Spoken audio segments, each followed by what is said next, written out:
Good afternoon, my Real News Midday TV family. Welcome back to the channel for another news update. And in the news this afternoon, St. Elizabeth in hotter pursuit of wanted men. The St. Elizabeth police, assisted by detectives from Kingston, have stepped up their pursuit of a group of heavily armed men linked to a series of robberies and the shootings in the parish. One of the suspects was fatally shot during a gun battle between the police and the members of the criminal network on Friday in Grosmont District. Two persons, including a female, were detained and a number of stolen items recovered in the operation. Deputy Superintendent Coleridge Minto, commanding officer for the St. Elizabeth Police Division, said the cops returned to the location Sunday morning and they seized another illegal gun. The news was informed that the men have been linked to a number of serious crimes in St. Elizabeth, including the fatal shooting of a farmer in Goshen on February 25. They are also linked to the abduction of a businessman who was robbed of more than $6 million in Santa Cruz. Several bars have been attacked by the hoodlums and a number of poker boxes stolen over the past few weeks.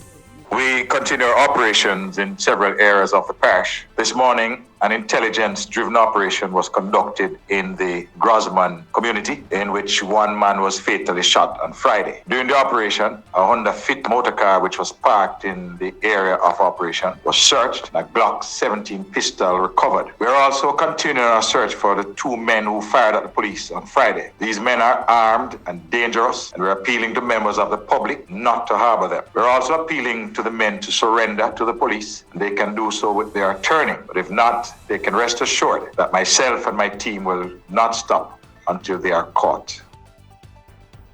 Trelawney Municipal Corporation personnel to visit family of man who died after falling into drain. Trelawney Municipal Corporation officials are expected to visit distraught family members of 72-year-old Coral Brissett, who last week succumbed to injuries he sustained after falling into a recently cleared drain. We intended to visit members of the family to personally express our heartfelt condolence on the passing of their loved one. It is so unfortunate, Mayor of Falmouth and the TMC chairman, Councillor C. Jr. Gager, said.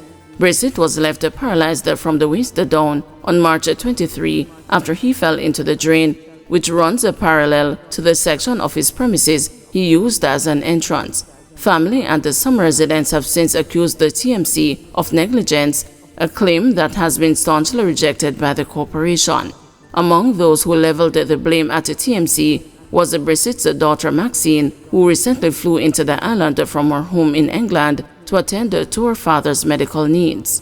I am also very angry because concerns were raised and my father foresaw the danger. He raised these concerns continually, she told the reporters. But Gager said that the drain has been in existence for decades and was cleared about 2 months ago by workmen from the National Works Agency. At the time, the NWA workmen reportedly removed a makeshift bridge which Brissett had used to cross the drain into his premises and was said to have been cautioned about the danger in doing so. The NWA went out there to clean that drain, which feeds into the main drain. It's always best to clean that drain. When we went out there, we saw material that were used as a bridge, and that material was taken away, and it was pointed out to him that it wasn't safe. I would believe he was crossing without the makeshift bridge there. Further up, the original road to the house is there. But I want to say we're very sorry. It is very sad, Gager told the reporters. Brissett's neighbor Marian Allen also noted that the senior citizen expressed concerns about the danger posed after the drain was cleared. He wasn't here when it was done, and when he came back, he raised the concerns. He wanted to build a bridge where he could pass because that was his main gate, but that never happened. He fell in it before he could do that, Allen said. Vashta Lynn Galloway, another resident, said it is ironic that Brissett was trying to get the bridge built, but died before his wish could come to fruition. To know that he was fighting for it and made multiple trips to the parish council and they rejected it. It is sad to know that that is what come and to take his life like that. I wasn't expecting him to die that way, so it's traumatizing for me, Galloway said. Another resident, Norman Powell, concurred. The last time he went to the municipal corporation, he said he was told he couldn't build a bridge there. Maybe if they gave him the go-ahead to build the bridge, he would not drop in there, Powell said. But the TMC's chief executive officer, Winston Palmer, corroborated the mayor's arguments that there would not be any need to construct a bridge over the drain to Brissett's premises, as there is an existing parochial road from which he should access his premises. That drain is an existing earth drain and has been there for decades, so the area in question is not an area where one would use for access to your home.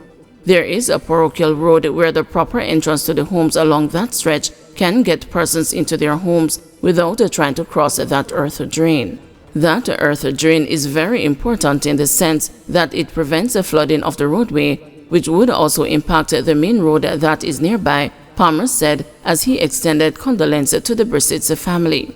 He was using a temporary bridge of which he was warned that he should not do because it is dangerous, and apparently he resorted to same, and this unfortunate incident occurred where he has lost his life. And again, I also would like to extend a condolence to the family and the friends of the deceased, Palmer said.